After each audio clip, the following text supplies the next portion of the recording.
Assalamu alaikum wa rahmatullahi wa barakatuh. Brothers and sisters, thank you for joining us for the sixth lesson of Kitāb al Hujjat ala Ahl al Madīnah, in which today we're going to be sharing a couple of regulations surrounding wiping leather socks. Now, if you recall, in the last lesson, we spoke about how Abu Hanifa rahmatullahi alayhi and the scholars of Medina were at odds in respect to the time frame in which the wipe was allowed and it would remain valid. Today, inshallah, we're going to be looking at two other issues, somewhat briefly, inshallah, but they are interesting things to note, and hopefully it will be of benefit. This is, inshallah, going to be our last lesson before we break for Ramadan. We do hope that everyone has a blessed Ramadan, inshallah. And we will definitely be continuing these lessons after Ramadan, inshallah. But for now, let's get right into today's lesson. And we look at one of the things that Imam Muhammad rahmatullahi alayhi writes in the book Kitāb al Hujjat ala Ahl al Madīnah. He says, وقال أبو حنيفة رحمه الله في المسح على الخفين يمسح على ظهر الخفين ولبس على الذي يمسح أو وليس على الذي يمسح أن يمسح باطنهما بشيء. So he says, Abu Hanifa rahmatullahi alayhi says, in respect to wiping the leather socks, that a person is going to wipe the upper portion of the leather socks. So now let's pretend this is the foot. Okay, let's pretend this is the foot right here. So a person is going to wipe the forefoot, not the sole. So the term that is now being used in Arabic to make reference to the forefoot or this area, the top of the foot, is called dhahr. And the literal translation of dhahr is back. And the term that is now being used to make reference to the sole is batin. Batin means internal. But now being applied to the foot, the top part is called dhahr and the bottom part is called the batin. You need to be acquainted with this because these two terms are going to be used quite a bit in today's lesson. So, with that being said, Imam Abu Hanifa rahmatullahi alayhi is saying that when it comes to wiping the leather socks in lieu of washing the feet during your ablutions, during your wudu, you will wipe just the upper part of your foot. You will not wipe any portion of the lower part or what we call the sole. That's what he's saying. وَلَيْسَ عَلَى الَّذِي يَمْسَحُ أَنْ يَمْسَحَ بَاطِنَهُمَا بِشَيْءٍ. The individual that is now going to be wiping is not going to be required to wipe the bottom part, which is the sole of the foot. But the scholars of Medina say something else. He says here, وَقَالَ أَهْلُ الْمَدِينَةِ. The scholars of Medina are saying, يَجْعَلُ كَفًّا عَلَى ظَاهِرِهِمَا وَكَفًّا عَلَى أَسْفَلِهِمَا فيقبل بالكف الذي على الظاهر أو بالكف التي على الظاهر إلى ساق القدم ويقبل بالتي على الأسفل من العقب إلى الأصابع فيمسح ظاهره وباطنه. So when it comes to the scholars of Medina, they're saying something completely different. The scholars of Medina state that when it comes to wiping the leather socks, you're going to actually use two hands, not one hand, you're going to use two hands. So with one hand, you're going to put it on the top of the foot, and then you will drag that hand all the way to your shin. Okay, so you start the wipe from your toes, and then you drag the foot until you reach the shin. All right. The other hand, you're going to put it at your heel, aqib, and then you will drag it till you reach your toes. So this will be a simultaneous action.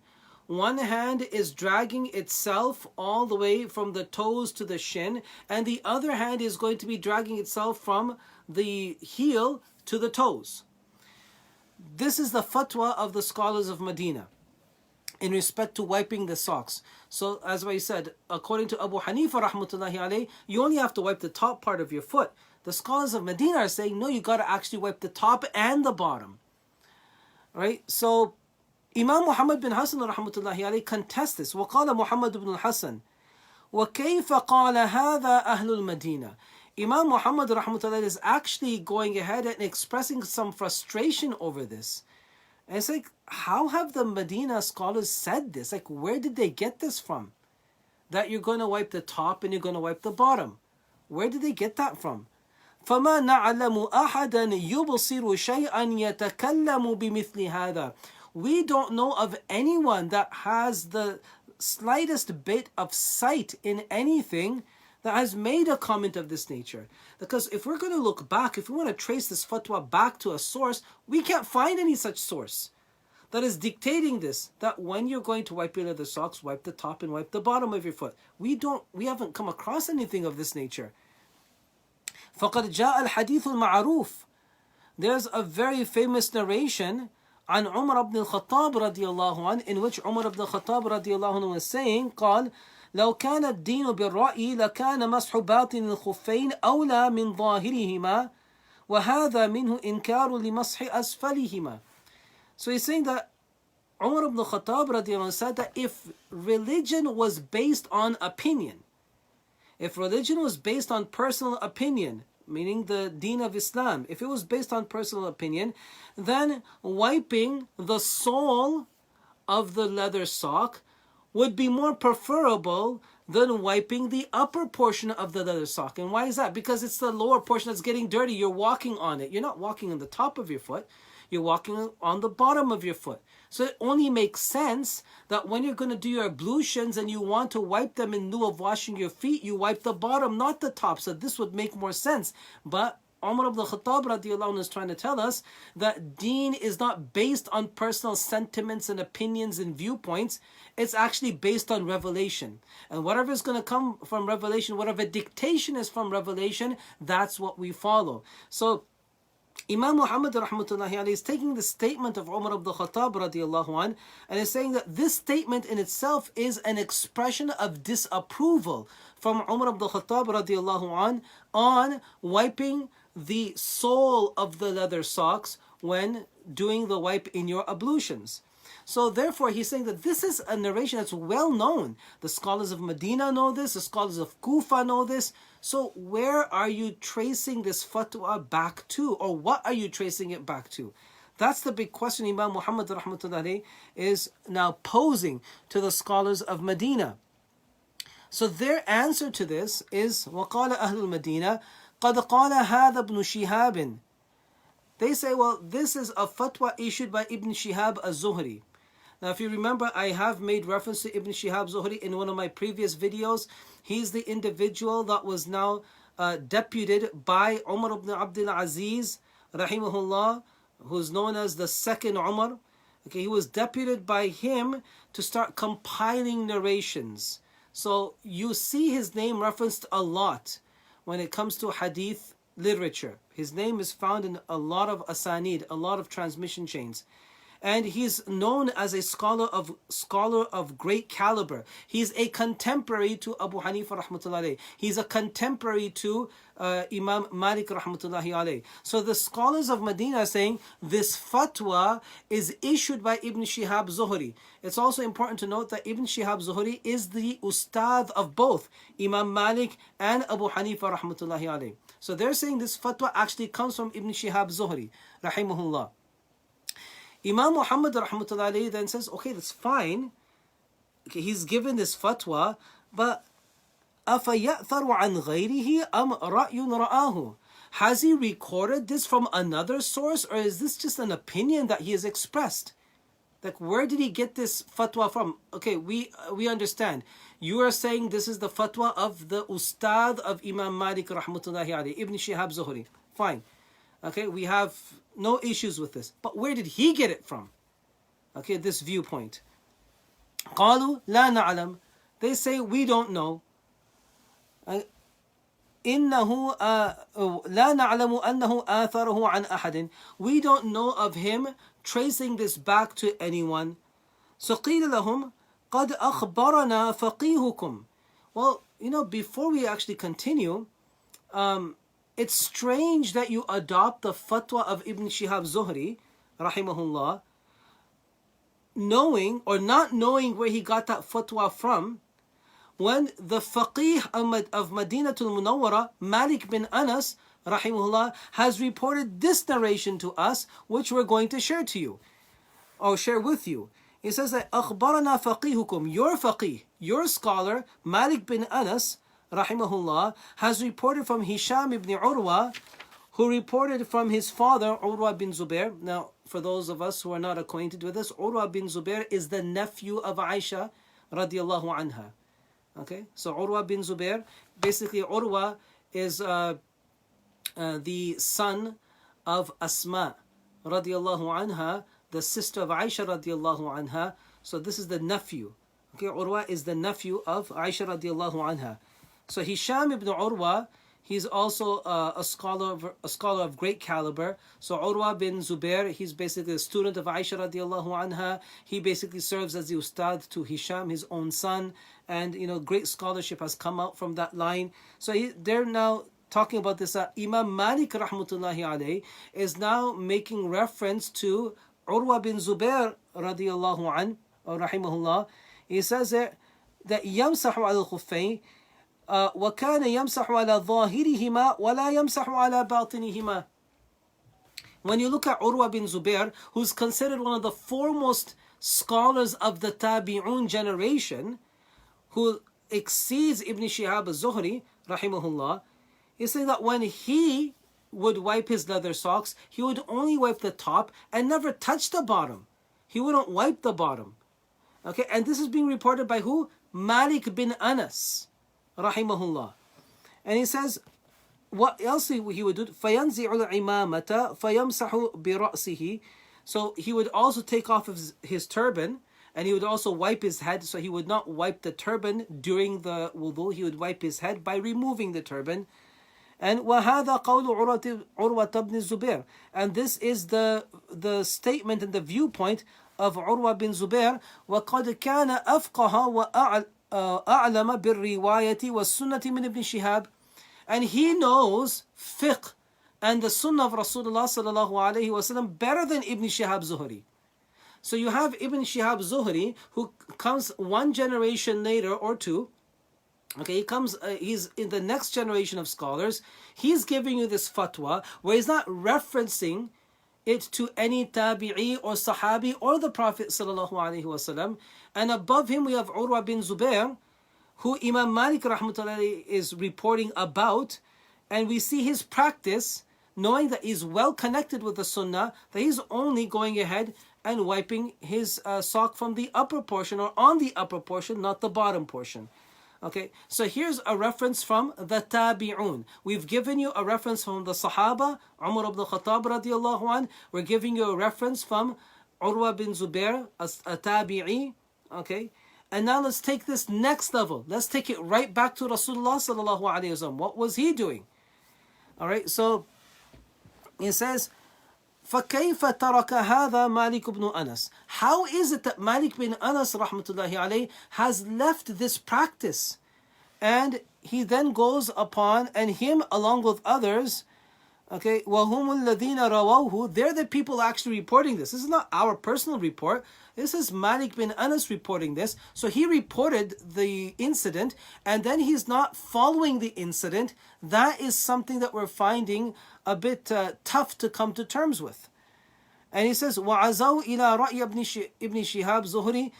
And he then goes and associates himself to Ibn Shihab Zuhri, مَعَ مَا قَدْ جَاءَ فِي هَذَا مِنَ الْآثَارِ, despite the reports that have now come in respect to this particular issue. Well, look at this final report that we want to share. We find that أخبرنا إسماعيل بن عياش قال حدثني الوليد بن عباد عن عمر بن مجاشع عن أبي إسحاق السبيعي الهمداني قال علي بن أبي طالب رضي الله عنه ما كنت أرى إلا المسح على باطن الخفين أفضل منه على ظاهرهما حتى رأيت رسول الله صلى الله عليه وسلم يمسح على ظاهرهما ولا يمسح على باطنهما. So Imam Muhammad bin Hassan al-Shaybani rahmatullahi alayhi, with his own personal transmission chain, his own isnad, reports from Ali bin Abi Talib radiyallahu an, and I just already quoted the isnad to you. Ali bin Abi Talib radiyallahu an saying that I used to always think, ما كنت أرى إلا المسح. So I used to always think that wiping the the sole of the leather socks is better than wiping the upper portion of the leather socks. This was my view for the longest of time. حَتَّى رَأَيْتُ, until I saw Allah's Messenger sallallahu alaihi wasallam wiping the top portion of the sock and not wiping the bottom at all. So what we're trying to demonstrate here is Abu Hanifa rahmatullahi alayhi's fatwa of only being required to wipe the leather sock from the top portion and not having the bottom portion wiped is consistent with the practice of Rasulullah sallallahu alaihi wasallam, the practice of the Sahaba such as Ali radiallahu anhu and Umar ibn Khattab radiallahu anhu, and consistent with the amal and the practice of the Tabi'un such as Urwa bin Zubair. So you have three generations. You have the Prophet sallallahu alaihi wasallam, you have the Sahaba, you have the Tabi'un, all basically adopting one practice, which Abu Hanifa rahmatullahi alayhi is giving the fatwa over. And then again, it comes back to the original point that we have started this whole series over, that how can a person assert that Abu Hanifa rahmatullahi alayhi gives fatwa based on analogy and qiyas and abandons hadith? Well, that claim is really inconsistent with reality as we are demonstrating here. And if there's anyone at this moment that on this issue is giving a fatwa which is inconsistent with the amal of the Prophet sallallahu alaihi wasallam, the Sahaba and the Tabi'un, it's the scholars of Medina, and there's no real explanation that's being given on their behalf. So this is Imam Muhammad rahmatullahi alayhi's first issue that he wanted to discuss and contest with the scholars of Medina, given that he's also studied with the scholars of Medina for 3 years under Imam Malik rahmatullahi alayhi. Okay, so these are genuine issues that he's having, that he's expressing. And remember, I also want to point out there that he's not approaching this with bias, because there are instances where he sides with the scholars of Medina on an issue, as instead of siding with Abu Hanifa rahmatullahi alayhi. We demonstrated one of those issues in one of the previous classes.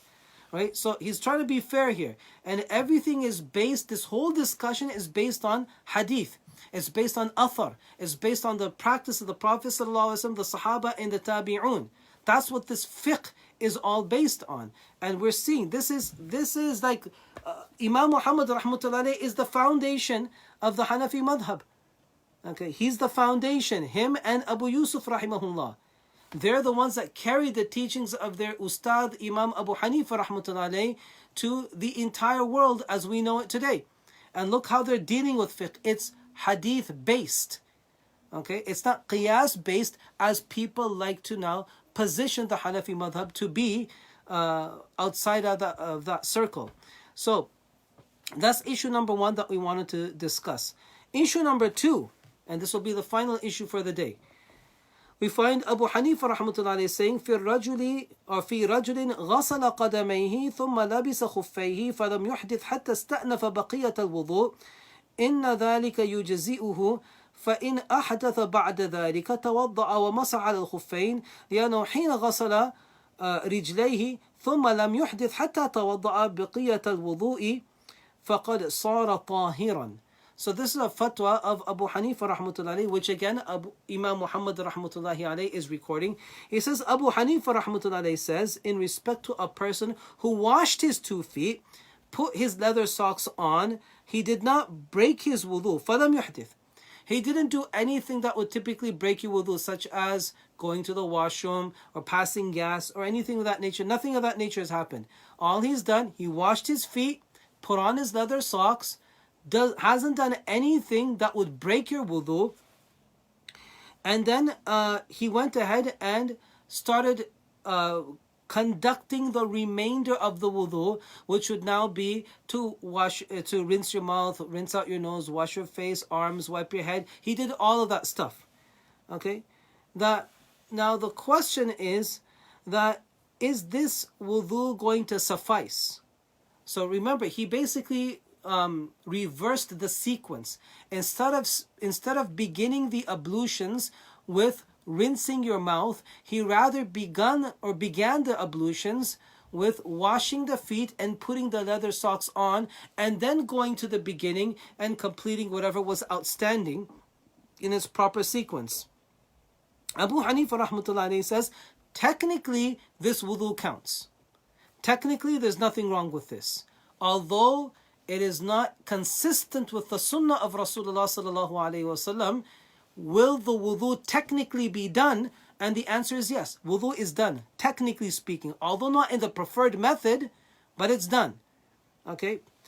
فَإِنْ أَحْدَثَ بَعْدَ ذَلِكَ. If this person goes ahead and breaks his wudu after this, then he will go ahead, perform his wudu, and wipe his leather socks.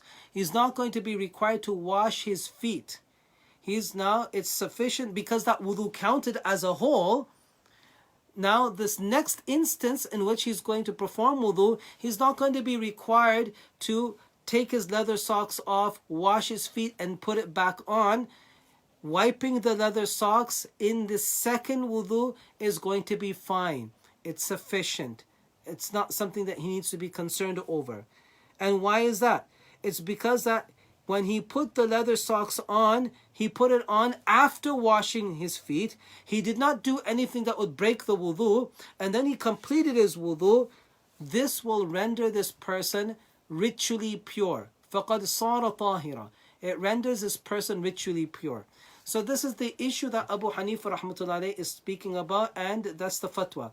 Fatwa is, once again, you wash your feet, put your leather socks on, and then do the remainder of the wudu. Your wudu is technically done. You are now ritually pure, although you did not attain ritual purity in the preferred method, but technically it's done. Now, since you're ritually pure, after you break this particular wudu and you want to renew your wudu, in that renewal, you're not going to be required to take your leather socks off, wash your feet, and put it back on. You are completely fine to go ahead and wipe your leather socks if you wish to do so, inshallah. The scholars of Medina don't see it like that. Okay? The scholars of Medina don't see it like that. وَقَالَ أَهْلُ الْمَدِينَةِ. The scholars of Medina say, now this is Imam Muhammad rahmatullahi alayhi quoting them, the scholars of Medina say in respect to a person that washes his feet and puts his leather socks on, ثُمَّ اسْتَأْنَفَ بَقِيَّةَ الْوُضُوءِ. Then he goes ahead to begin the remainder of the wudu. لَيَنْزِعُ خُفَّيْهِ ثُمَّ لْيَتَوَضَّأْ وَيَغْسِلُ رِجْلَيْهِ. So saying that this individual that did what Abu Hanifa rahmatullahi is speaking about, where he went, washed his feet first, put his leather socks on, and then he started to do the outstanding parts of wudu, okay, whatever remained. When he has now begun this wudu, okay, when he's begun this wudu, as he's going to do it, so what is the sequence? We already know, right? You're going to rinse your mouth, rinse out your nose, wash your face, wash your arms to the elbows, wipe your head. And then after you've done this, the scholars of Medina are saying this person is going to be required to remove the leather socks and wash the feet. Then he can put the leather socks on, thus making him eligible to wipe it the next time he does wudu around. If he did what Abu Hanifa rahmatullahi is talking about, which is you don't have to wash the feet again after completing the remainder of the wudu. If the person goes ahead and does this, this wudu does not count, according to the scholars of Medina. This wudu does not count. So what you're going to have to do is remove those socks, wash your feet again, then put those socks on. Now your wudu is complete, and as a result of your wudu being complete, next time you break it and you want to renew this wudu, then you can go ahead and wipe your leather socks. If you did not do as such, at that time, you are now going to be required to remove the socks and wash your feet. This is what the scholars of Medina are saying. Okay? وقال محمد بن حسن. Muhammad bin Hassan rahmatullahi alayhi has a problem with this as well. He says, كيف ينزع خفيه وهو لم يحدث حتى أتم وضوءه. Why is this person now going to be required to take his leather socks off and wash his feet as he was doing the remainder of the wudu, and now he's gotten to the wiping of the head? Technically, the wudu should be done. He doesn't have to re-wash his feet, but you're saying that no, he has to re-wash it. Take the leather socks, wash it properly, then put the leather socks on. So Imam Muhammad rahmatullah is saying, why does he have to do that? Because after he had washed his feet initially, He didn't do anything that technically breaks wudu, so there was no interruption. And then he completed the outstanding parts of that wudu. What was the issue? Why does he have to now go and take these leather socks off, wash his feet, and put them back on? That we just don't understand the rationale behind this. So the answer is now going to be قالوا لأنه بدأ بالرجلين قبل وجهه وذراعيه فكذلك هذا or كان هذا هكذا. Well, the reason the scholars of Medina are stating, it's because he began this wudu with washing the feet. And technically that's not right. So if you're going to begin wudu by washing your feet and then you're going to go to the beginning and do all the stuff from rinsing your mouth and nose and washing your face and so forth, you've done something out of its proper sequence. And because it's out of its proper sequence, it's not going to count. Okay, it's not going to count. So therefore, when he does begin the wudu in the proper sequence, and when he gets to wiping the head, he's now also going to have to re-wash the feet because the initial wash did not count. Okay, that's the rationale given by the scholars of Medina. قِيلَ لَهُمْ. So Imam Muhammad rahmatullahi now does a little exercise with them. And this is his style. Instead of just arguing, what he does is he engages. And this is the scholarly way of having a discussion. Don't argue, don't debate, because that doesn't really solve anything. All it does is makes the other side more defensive. So what Imam Muhammad rahmatullahi now is going to do is going to engage them. Okay, that's fine. That's your viewpoint. Well, now let's look at other issues which are similar and see what conclusions you have come to there. And then we're going to do a comparative analysis that here you have these conclusions. Are they consistent with the conclusion that you have come to on this particular issue? If they are, that's fine. Totally makes sense. If it's not consistent, why? Why the inconsistency? There you're giving one fatwa, here you're giving another. Both are pretty much the same thing. Why the inconsistency? This is pretty much the exercise Imam Muhammad rahmatullahi is going to carry out with the scholars of Medina. So let's get started. He says, قِيلَ لَهُمْ فَمَا تَقُولُونَ فِي مَنْ تَوَضَّأَ وَعَلَيْهِ خُفَّةٌ فوجب عليه المسح فسهى عنه حتى جف وضوءه أيمسح على خفيه أو يعيد الوضوء. Okay, so this is a question that he's posing. What is your viewpoint? فَمَاذَا تَقُولُونَ? What do you say in respect to a person that performed their ablutions, they had the leather socks on, they are supposed to wipe the leather socks, but they completely forgot about it. فَسَهَى عَنْهُ until all the extremities of wudu dried up. So here's the scenario. You have an individual that went ahead, started the wudu with the rinsing of the mouth, the rinsing of the nose, washing the face and the arms, wiping the head, but he didn't wipe the leather socks. He went on his way. As he's going, he either dried everything up or it just naturally just dried up. Okay, in that heat, it just dried up. So the face is now dry, the arms are now dry, there's no wudu water that is dripping from the extremities. Okay, now the question Imam Muhammad rahmatullah is posing, that after everything is now dried and now the only thing that remains is wiping the leather socks, when he does come around to wiping the leather socks, is he going to only wipe them exclusively, or is he going to have to renew that wudu and do it all over again? Because everything is dried up, right? And this was outstanding. So since this is outstanding, question is, does he only have to wipe this, thus completing his wudu, or does he have to do the whole wudu all over again, and in order for him to go and wipe his leather socks? They said, بَلْ يَمْسَحُ عَلَى الْخُفَّيْنِ وَلَا يُعِيدُ الْوُضُوء. No, he doesn't have to do this whole exercise all over again. All he has to do is wipe his leather socks and he's fine. Okay, let's take note of that. Okay, this is what you guys are saying. Okay, let's take note of that. قِيلَ لَهُمْ فَهَذَا تَرْكٌ لِقَوْلِكُمْ فِي مَنْ تَرَكَ عُضْوًا أَوْ بَدَأَ بِعُضْوٍ قَبْلَ عُضْوٍ.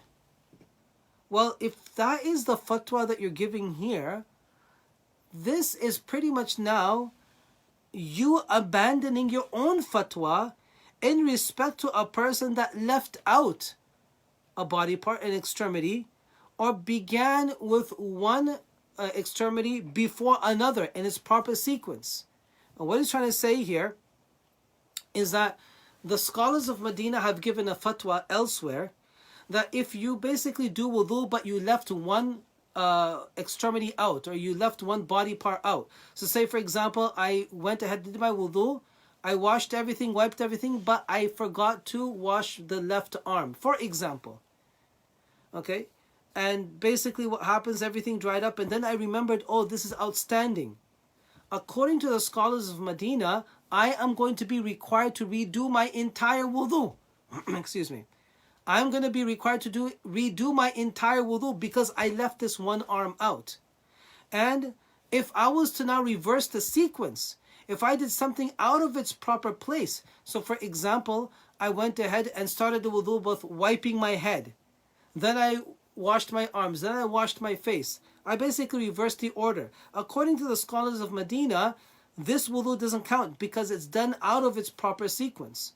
So Imam Muhammad rahmatullah is saying, you've got these two fatwas, and now you're telling me here that when it comes to an individual that is going to do the entire wudu, but they've only got the wiping of their leather socks left, and they do that later after remembering, or whether it's deliberately, at that time, they just have to wipe the leather sock and they're fine.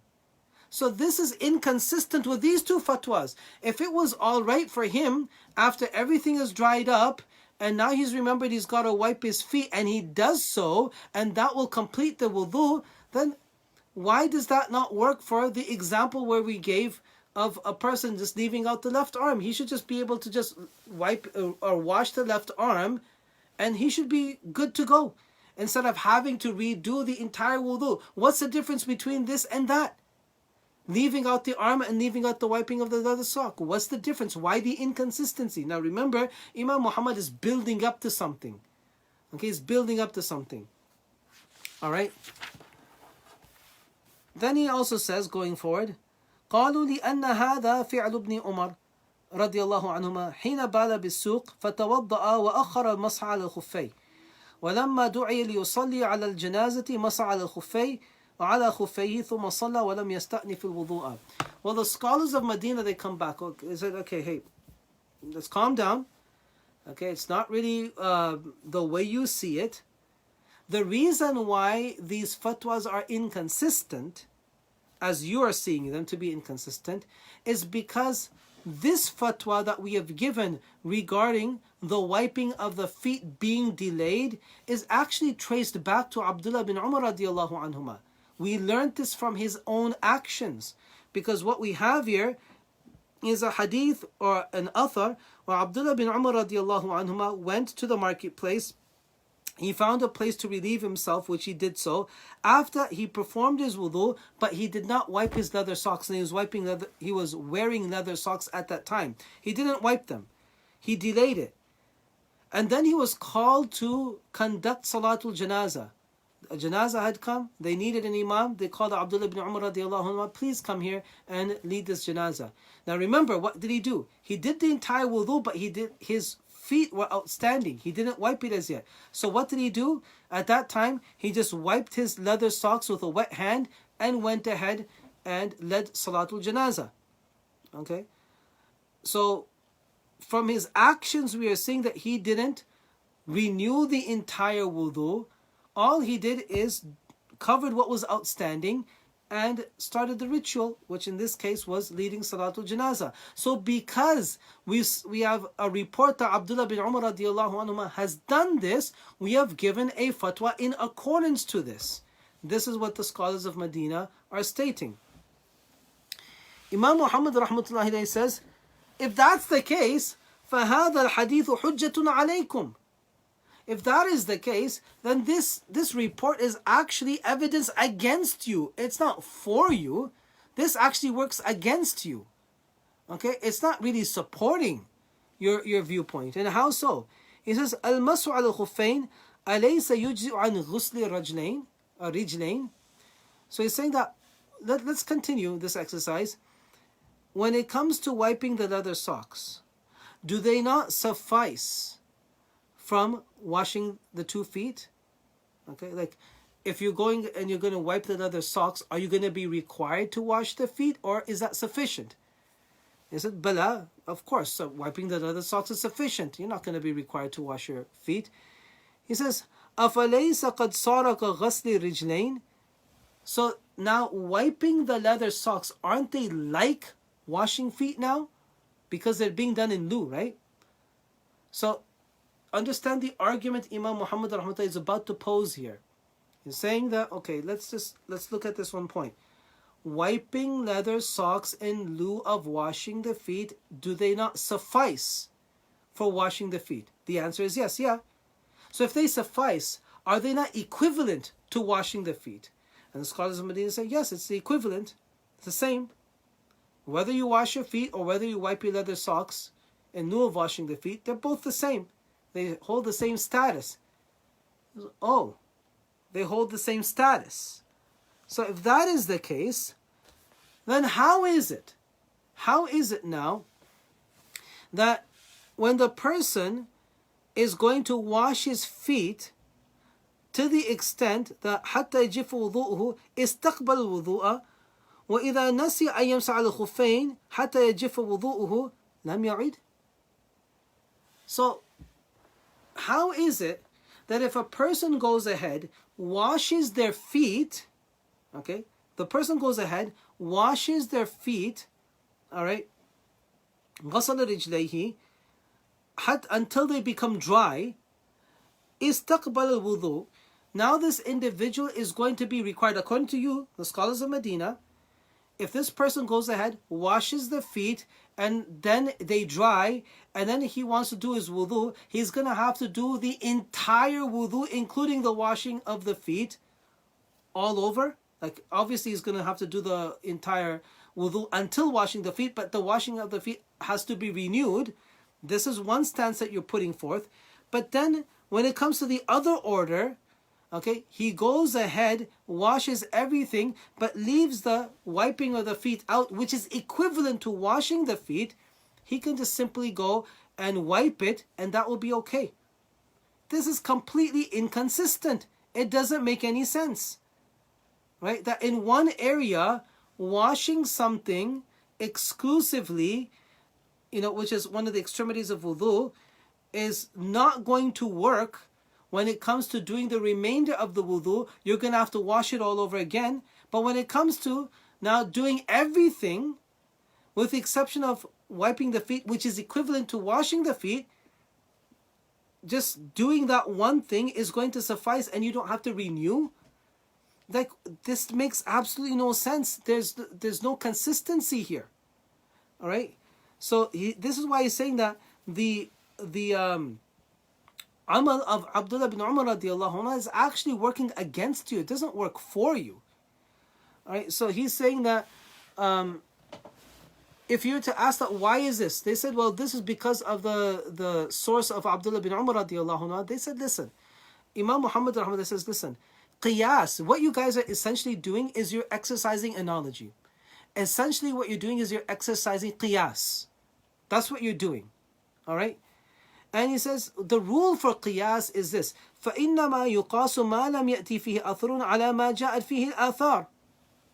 The rule of qiyas is that when you have an issue in which there is no explicit report, okay, there's no clear report, or there's no report at all, let's put it like that.